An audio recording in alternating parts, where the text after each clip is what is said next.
But so it kind of gets us here. So now, as we transition, we said that in verse 19, if you remember, Antiochus the third, was opposed by Rome. Commander was Lucius Cornelius Scipio. Again, I just love all these Roman and Greek names I get to say. And eventually he was forced to retreat back. This was around 190 BC, and he was assassinated. So kind of now that's left a power void. So before I continue, also let's remember that this is kind of a double lesson right here. It's, it almost comes across like we're teaching a history lesson, but remember, this is prophecy. And some of the things I found, and I agree with it, it says it's maybe the most detailed prophecy, I can't remember if it was the Bible or the Old Testament, but the most detailed prophecy in the Bible, I guess. Maybe, because it's pretty cut and dry. So we got to remember that this is not only a history lesson, but also the fulfillment of prophecy. And so it kind of gets us now, as we get into verses 21, we're going to go 20 through 35 today. I was hoping to get 11 finished today, but it's just too in-depth right there. I don't think you do it justice by just skimming over it. So it's going to hit here, kind of hit this little area. And, like I said, we studied the prophecies concerning the southern and northern nations, Egypt and Syria. And today, we zero in on prophecies concerning Antiochus Epiphanes. I guess that's that. And again, I'm going to do my best on them. I do not vouch for the proper pronunciation. I was hooked on Fox growing up when I was a kid, so that's how I'm going to pronounce it. Now, if I may butcher the King's English here, and I think I shared with Brother Nathan last week. Rick and Burgess were first started out there, and they used to have something called Good Old Boy Theater, and they read Shakespeare, but with let's just say with a little southern twang. And you had to guess, was it really Shakespeare, or is it just something they made up? But this is not Good Old Boy Theater. This is from the Bible, so I'm just going to do my best. And but anyway, we digress. So now, as we get into verse 21 right here, again, I got the verses there on paper. If you want to follow in the Bible, that's whatever suits you. From our book right here, so I'm really going to be going from our book here a lot. It says, and in his estate shall stand a vile person whom they shall not give the honor. Actually, let me go back to verse 20 here real quick, and then that will help. I actually skipped over a verse there, so off to a good start this morning. And as we get into this part of it.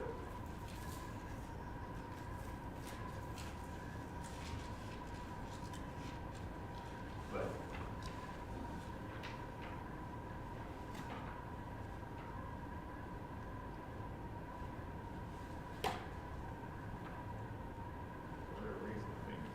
all right, here we go, verse 20. Just read it out right here, and it says, "Then shall stand up in his," and again, remember what we just described. Antiochus III had assassinated. So continuing on, it says, "Then shall up in his estate a raiser of taxes in the glory of the kingdom, but within a few days he shall be destroyed, neither in anger nor in battle. And in his estate shall stand up a vile person, to whom they shall not give the honor of the kingdom, but he shall come in peacefully and obtain the kingdom by flatteries." So, in verse 20 right there, just talking about, it says that Seleucus IV Philopator was the son of Antiochus III of the north. His tax collector Heliodorus collected massive amounts of money from the populace to pay the tribute to Rome.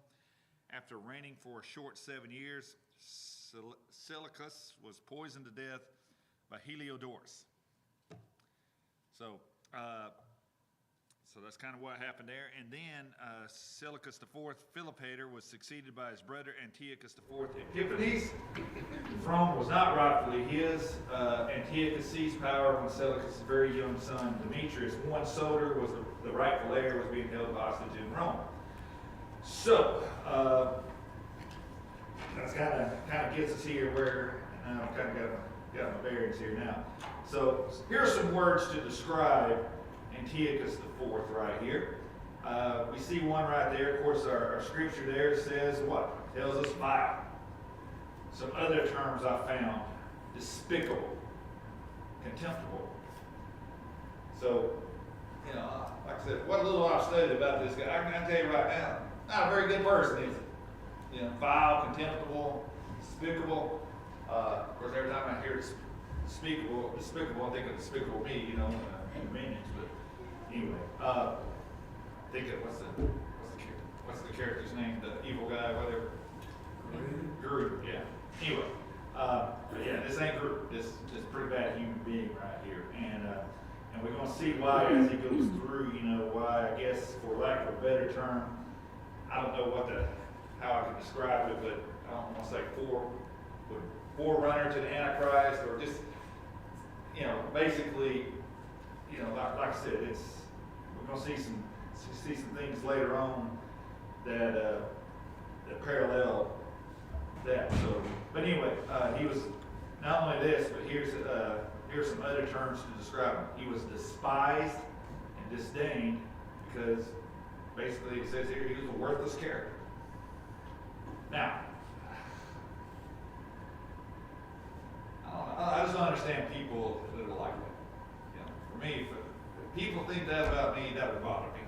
If I was despised, disdained, vile, contemptible, I don't understand. But it says here that he gave himself the title of Antiochus Theos Epiphanes, which means Antiochus, the visible God, or God manifest.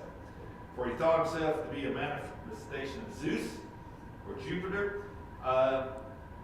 People would make fun of him. Basically, they actually called him Antiochus Epimanes. Again, Epimanes, which means Antiochus the madman. Which, based on what I've read and studied about this, that's a more suitable term for it. Like I said, he was an evil man, showing all the evidence being empowered and directed by Satan. And like I said, verse states, we see something a little bit different. He seized the kingdom by intrigue and not because of honor or the kingship that was conferred on him. Like I said, he did it by deceit. So as his Seleucus' young son Demetrius was being held hostage in Rome, and his brother, he had a brother also that was named Antiochus, but he was just a baby in Syria. So it kind of gets us where kind of how Antiochus IV rose to power. So we see it right here, deceit. And we're going to start, hopefully, like I said, as we start making some of these connections right here with him to kind of see, so again, behaviors that mimic that we read about of the Antichrist, later on. So let's kind of take a look here. So if we start with verse 22, and we start off here, got the title Military Victory, so we see that, and so reading that, it says, and with the arms of the flood shall they be overflown from before him, and shall be broken, yea, also the prince of the covenant. And so again, just referring back here, if you look in your book, and this is on page 259, like I said, I'm going to be really following along there, pretty good bit right there.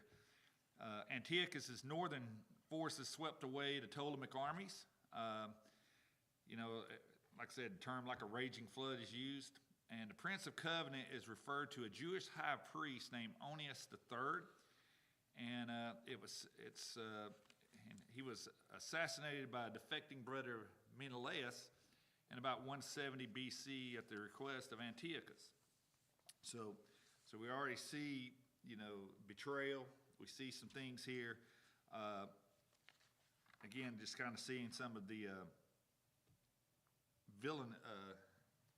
viciousness here of Antiochus, basically having Onias, his brother, assassinate him. So had him murdered in about 172 BC, 170, around in there. He wanted to establish his brother Jason in place because Jason wanted to establish the Greek culture in Judea.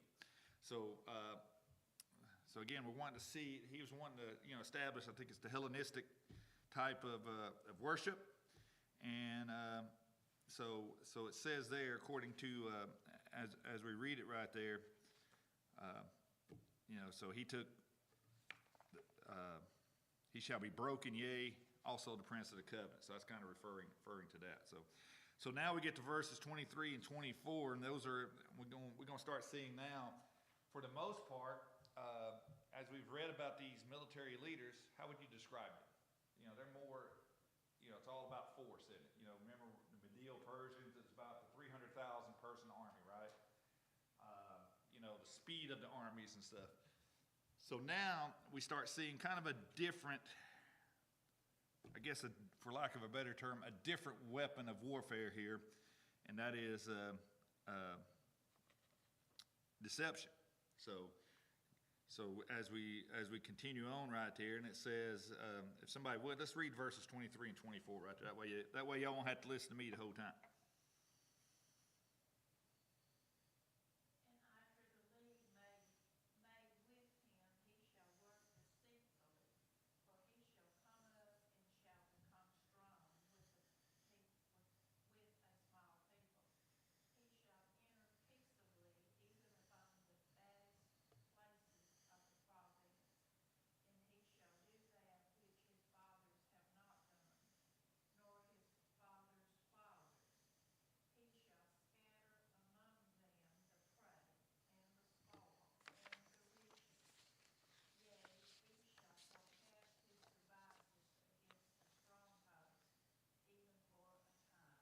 All right, so we got this, like I said, I got the title deception. After the league made with him. What's a league? What do we know a league as? Well, I think like baseball. Yeah. It's a group of people, and it's either a club or a league, Yeah. a sports league, or Yeah, they kind of agree, hey, we're going to kind of work with each other, we're going to play by the same rules, sort of. So here, this is just referring to an alliance. That's all the league is here. That's all your idea. So it's just an alliance. And so who was this alliance was made with? And that's kind of let's kind of get into that here a little bit. And here's the way Antiochus, this commentary says, I think for any nation, wars are expensive, aren't they? You gotta pay soldiers, you got equipment, they're expensive. And so manpower and treasure, and Antiochus didn't want to spend, why spend those fighting battles if you could gain the same ends through a treaty? If you get the same thing by a treaty, hey, why risk the manpower? Why spend the money, And so Antiochus made a treaty with, it turned out to be Ptolemy Philometor. Philometor. That's it. I'm not vouching for any of those. But, he was concerned that, Roman power was rising, and he knew that. So he wanted to get a treaty. And he used this, though, to put Ptolemy off guard.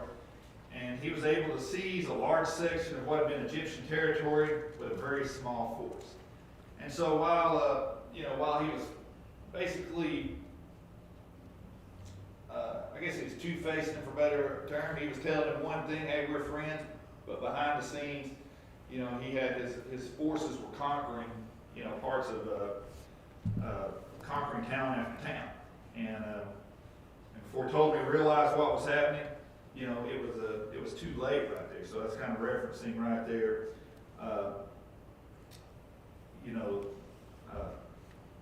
some of the things there we see in the scripture. So he realized what so he captured his territory. Didn't cost him a lot of manpower, and and especially in those days, when you were the conquering army or king, what else did you get? some of the things back. Spoil. If you're the conquerors, you get all of the spoils. So the victors go to spoils, huh? Right. Yeah, what is that? The riches That's or. money, that's treasures. What else in that day? Livestock.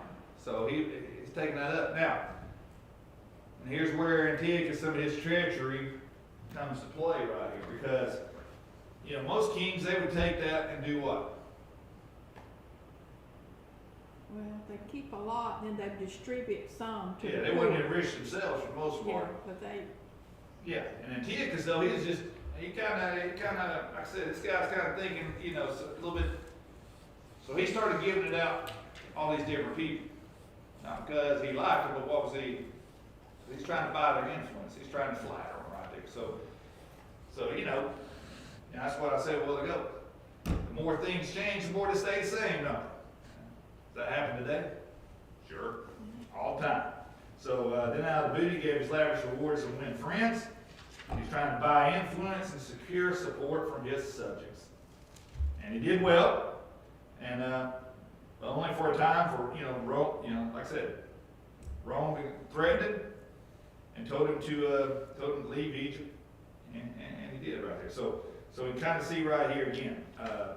You take cunning, you take like I said, vile. Like I said, and we're going to see some of the atrocities he's going to commit later on. But you combine all that, a person that's not only not afraid to whatever evil, and then you put it with cunning, treachery, able to deceive, and you can see what a dangerous person we have right here.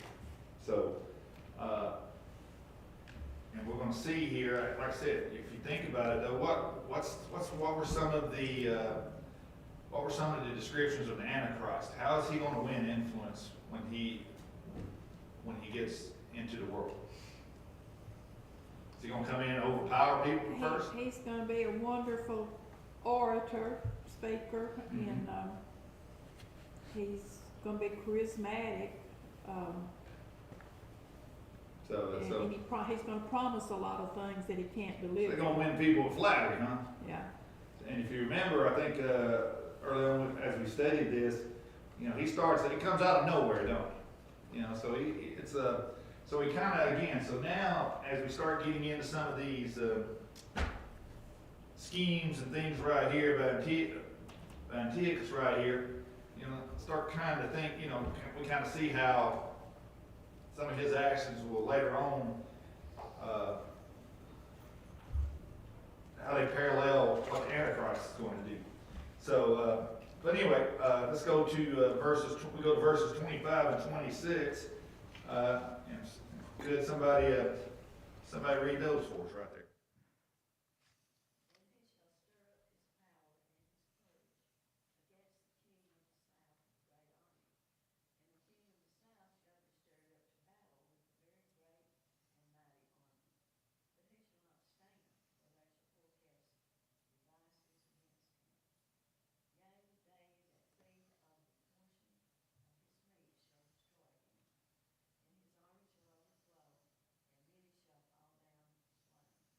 All right, so now we kind of get into some more treachery right here, some more deceit, and again, our book kind of gives us the highlights there, the Cliff Notes version, so to speak. So if we look into verse right there on page 260, it says, "The king of the south at the time told me the sixth Philometor and was the king at that time. Antiochus IV and Epiphanes launched 2 attacks against Egypt between 170 and 168 BC. Egypt's armies were strong, but they weren't strong enough. And plots were devised against Ptolemy VI, Philometor, as trusted supporters double-crossed him and soon became captive to Antiochus. So as we see, the Ptolemy becomes the prisoner of Antiochus Epiphanes. And so during the course of his reign, Antiochus invaded Egypt 4 times. And in this particular invasion, Ptolemy, he kind of learned his lesson. Because he's like, man, I probably need to get up along, because this guy from the north, man, he just keeps coming in, he's attacking us. So he builds up this large army, and but he loses. And you know, and if we look right there in verse 26, they that feed of the portion of his meat shall destroy him. And he loses, and Ptolemy loses these battles due to the treachery of his advisors. Basically, they double-crossed him. They betrayed him. And the result was that many of the Egyptian soldiers were slain, and Ptolemy was captured, and his younger brother, Ptolemy, Euergetes, any takers on that one? Euergetes or something, was made king. So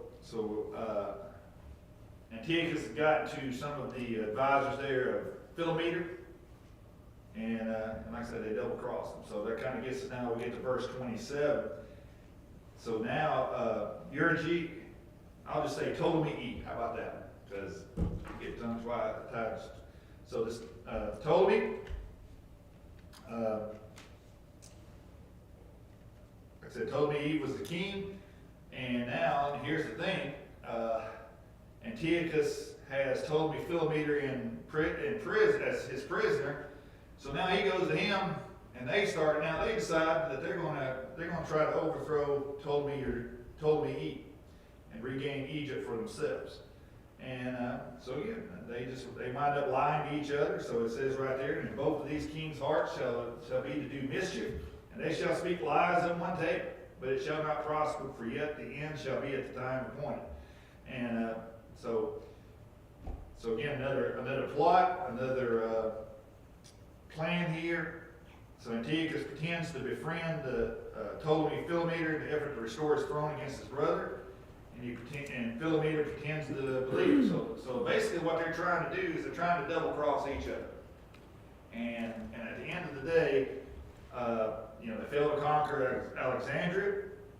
And basically what happens is they kind of form the term here, this commentator uses is called a co-regency with his brother, Philometor does. So basically what it is, they don't quite have near the influence they had before. And so we continue on right here. So now we get all that.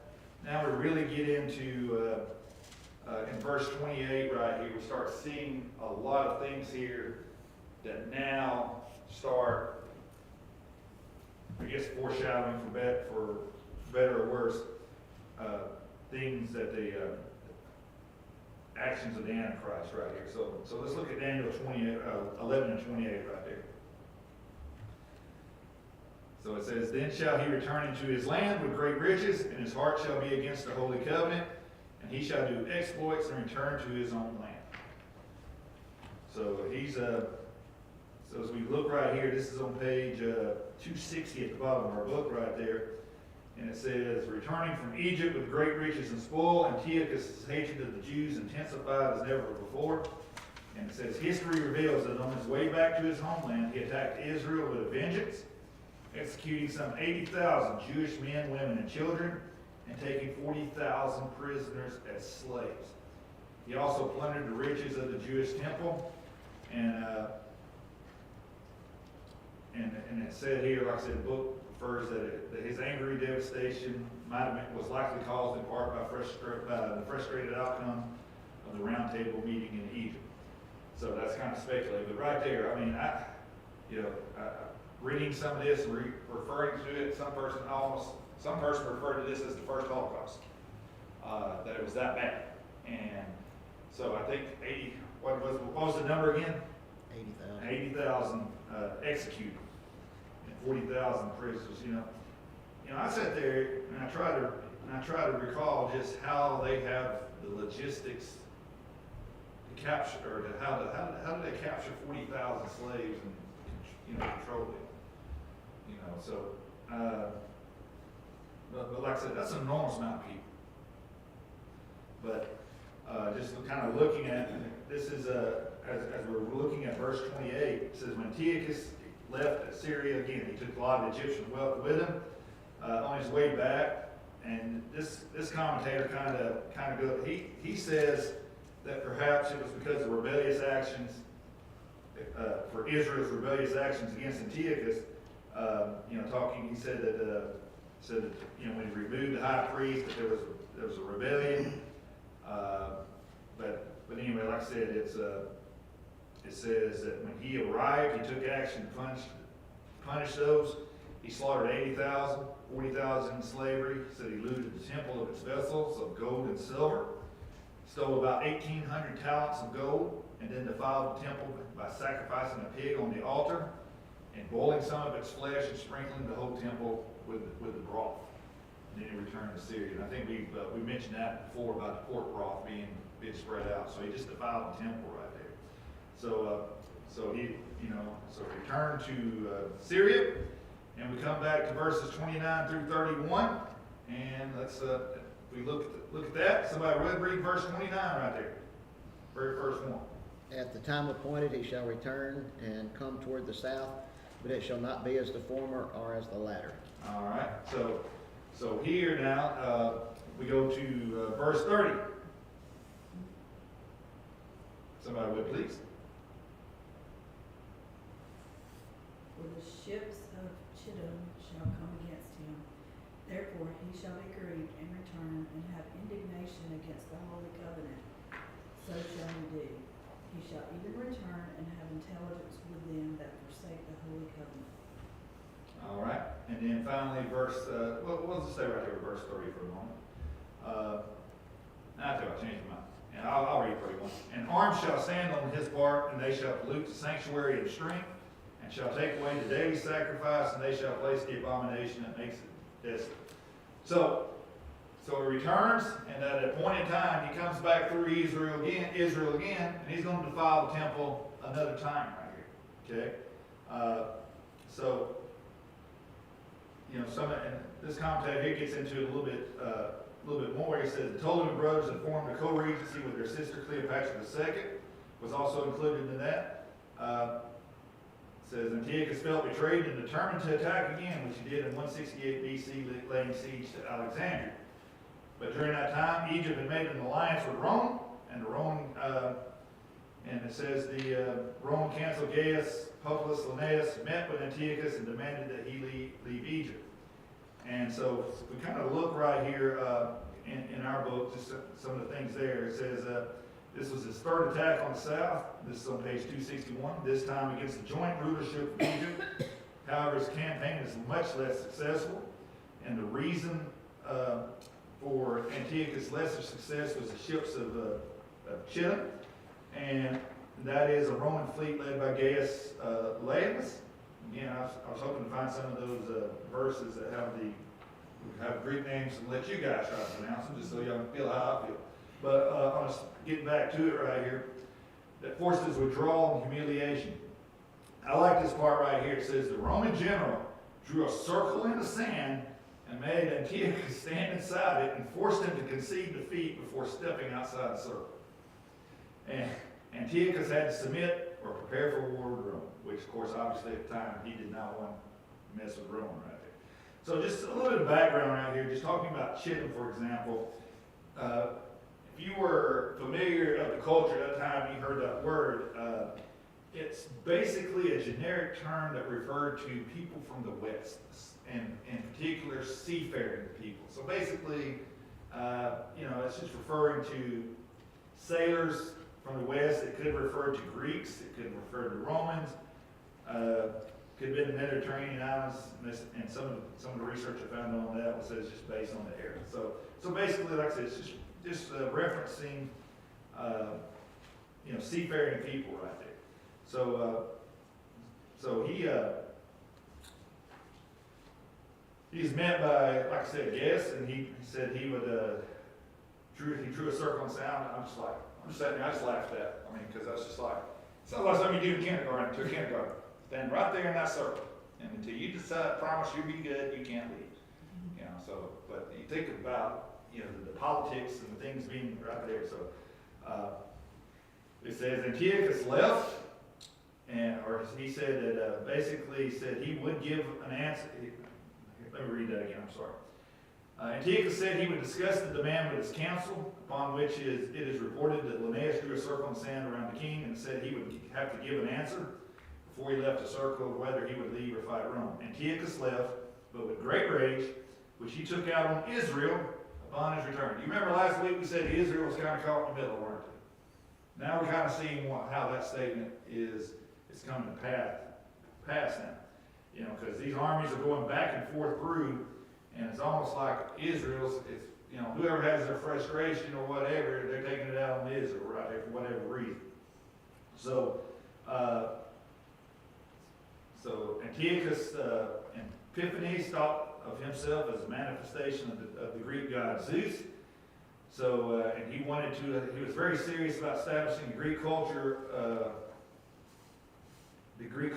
of the nations under his control, and decreed that everyone had to worship Greek deities. So he gave favor to those in Jerusalem that followed him in the Hellenization of Israel, and he punished those that held fast. So it says right there in verse 31, it says, "His arm shall stand on his part, they shall pollute the sanctuary of strength, they shall take away the daily sacrifice, they shall place the abomination that makes it desolate." So what are those things there that they're referring to? So obviously they stopped the regular temple sacrifices, and they replaced them with, like I said, they started replacing them with sacrifices of pigs to the Greek gods.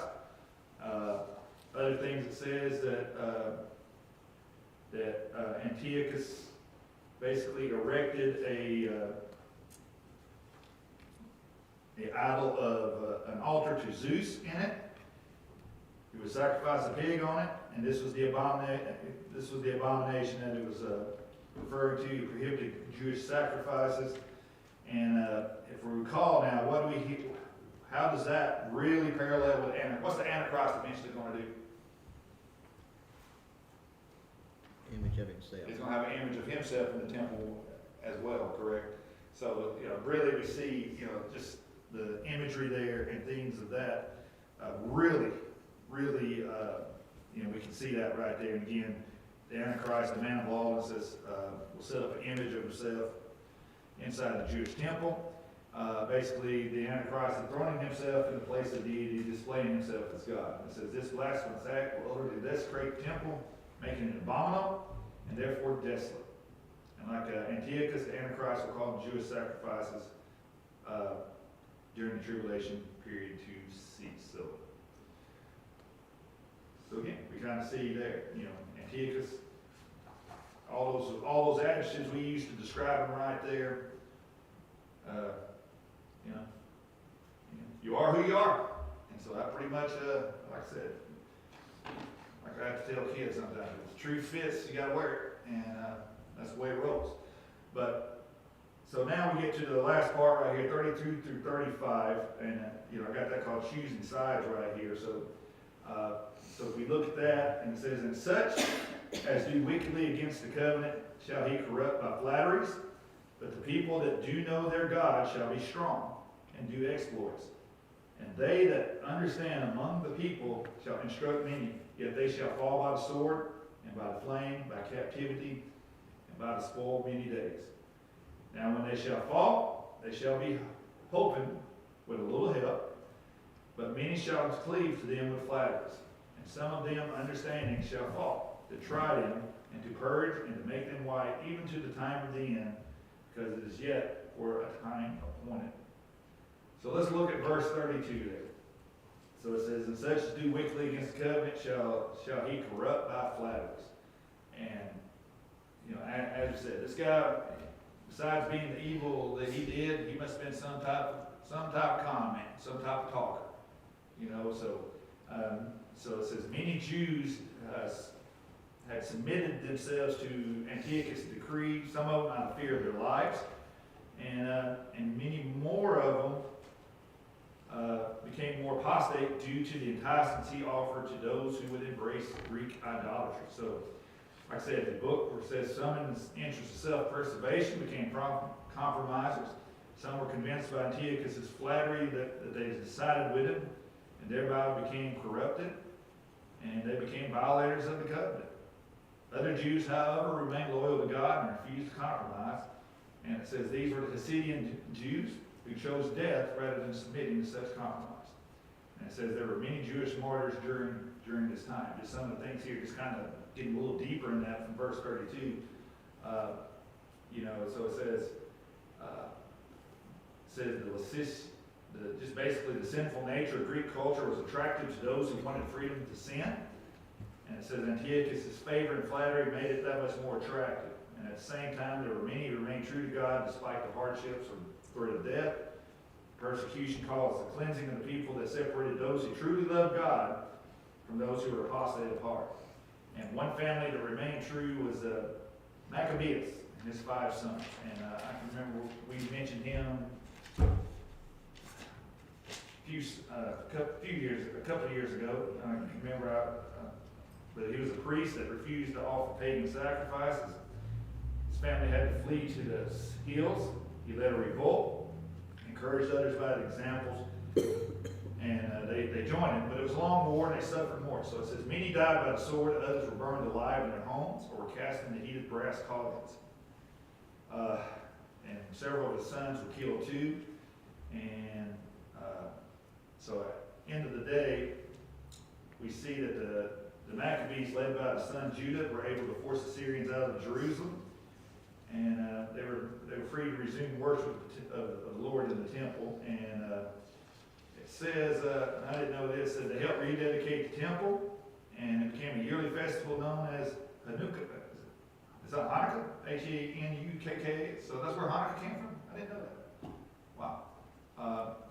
Which means to dedicate. So I learned something there with the Maccabees. But so the Revelation, it says so we get to verse 35 again. Just verse 35. It says, and some of them of understanding shall fall, to try them and to purge and to make them white, even to the end time of the end, because it is yet for a time to portion. So we can see that the story.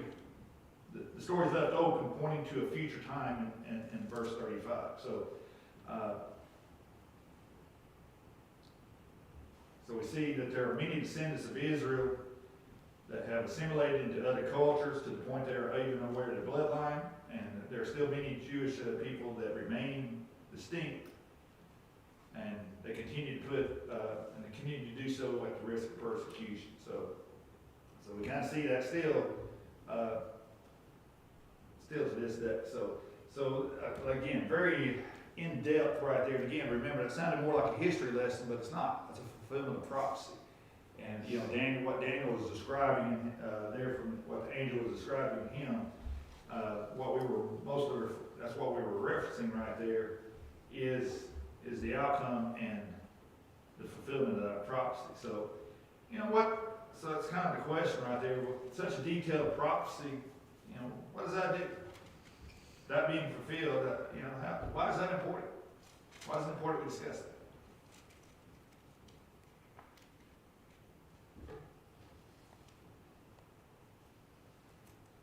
Just proof God's sovereign. It's proof of sovereignty. Because again, if you think about it, for us, we could have the attitude of, it's already happened. Why are we worried about it? We're talking about something 2,000, stuff that's proven by history, by the way. This is not just, there's historical record outside, that shows these events happen. So it proves God's sovereignty.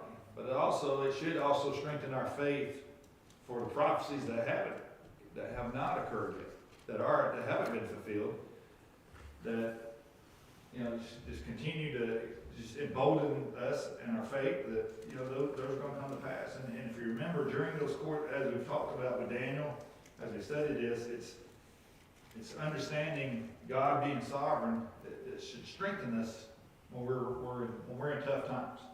That yes, it's not pleasant.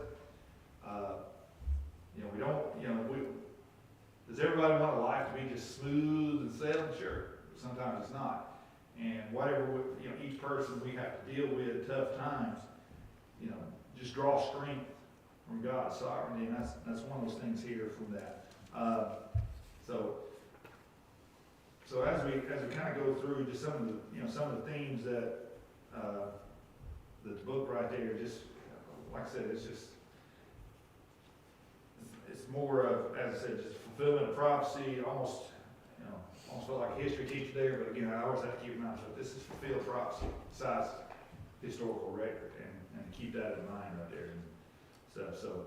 But I think the other thing I saw in Brother Nathan is, think about how Antiochus worked right there, that continues on. You think about broken treaties and stuff like that. You study, and again, I really enjoy, one of my favorite, like I said, I wouldn't teach science, we teach history, but 1930s, World War II, the 1930s, everything leading up to it's one of my favorite periods to study right there.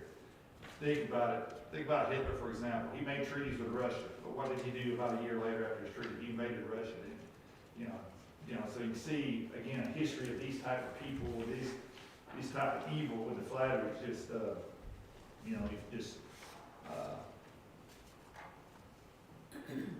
constantly. We see them in and out of history all through our time right here. And there's something from Proverbs right here I wanted to share with you as well. So, really quick, Proverbs, I think it's 26 and 28. That the book tells us right there. Let's see.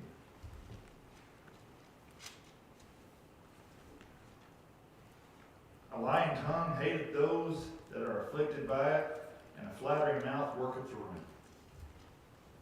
So just some warnings there about flattery. And Proverbs 29:5. Just read some of these from the book. A man that flattereth his neighbor spreadeth a net for his feet. So, get people telling you what you want to hear. You better, hope it's good. Hope they're being true. It says, better be careful. You never know. So, there's one movie line or something. This guy said, the character says, my pop, it was set back in the 20s, said, my poppy said, when anybody starts talking nice about me, I better put my hand on my wallet. So, but anyway, but we see right there, all sorts of proverbs, right there in the Proverbs where it refers to that, just being wary, be wary of those that flatters, and definitely right there with Antiochus. So we'll finish up chapter 11 next week, and then we'll get, like I said, hopefully I'll be able to finish chapter 12, and we're ready to start a new book, because, like I said,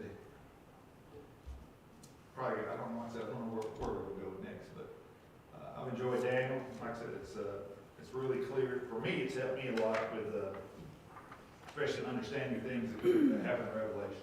So it's kind of, I hope you got some out of it. So a lot of, what does it say? You learn more by teaching than you do learning. So. All right, we'll pause for, let's close with a word of prayer. Lord, thank you for this day. Thank you for all your many blessings. Lord, just ask you to just be with us, Lord. And Lord, be with those, who are experiencing troubles this morning. Lord, you know what they are. Lord, let them feel the power and let them feel the comfort of your sovereign control, Lord. Lord, we're thankful for each and every family here, each and every person here, Lord. Just lead, God, direct us to be better servants for you. Lord, be Brother Nathan brings our message, Lord. Lord, let everything we do in our worship hour be pleasing to you, Lord. Lord, as we go through this week, just lead, God, and direct us to be better servants for you. Forgive us for our rebellion. In Christ's name I pray.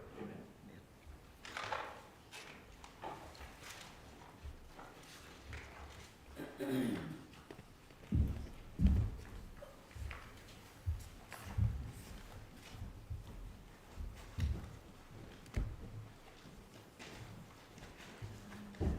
Nathan, do the Jews today, do they Have you ever still watched do a lot of Imperial the War Museum? It's a channel on traditional YouTube, things British Museum. like in They here, or have actually they kind cover of a gotten? lot of stuff from not only the West There's End, a but lot. also Yeah, the Jews that, Like, I've learned even a the lot of Jews in stuff from America. Like the, Not so much, no, I mean, they don't sacrifice or anything like that anymore, but they still follow the feast and the celebrations and all that.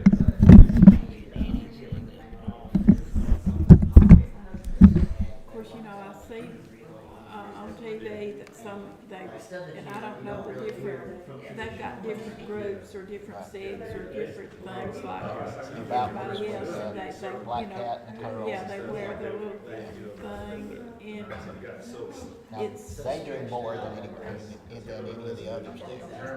Let everything catch up. More than the loud ones.